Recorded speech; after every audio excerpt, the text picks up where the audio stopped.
तो थोड़ी देर के लिए विमान किष्किंधा में उतरा। तो महाराज जी कहते थे बंदरियों की बड़ी भीड़ भई, बानरी ही तो थी सब, बड़ी भीड़ भई कि भाई कितनी सुंदर रही हैं जानकी जी, जिनके लिए इतना भारी युद्ध हुआ। देखें तो चारों ओर से आके दर्शन। अब किशोरी जी के सौंदर्य का क्या कहना, लेकिन उन्होंने कहा अरे काय बात की सुंदर है, पूछ तो इनके है ही नहीं। बोलो वृंदावन बिहारी। क्या कहा उन्होंने कि काय बात की सुंदर है, पूछ तो इनके है ही नहीं।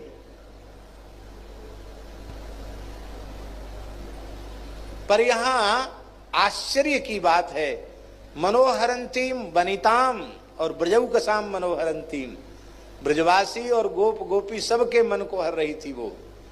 उसका कारण यह है कि ब्रजवासी उसे सामान्य स्त्री के रूप में देखे ही नहीं रहे हैं, उसे सामान्य स्त्री के रूप में ब्रजवासी नहीं देख रहे हैं।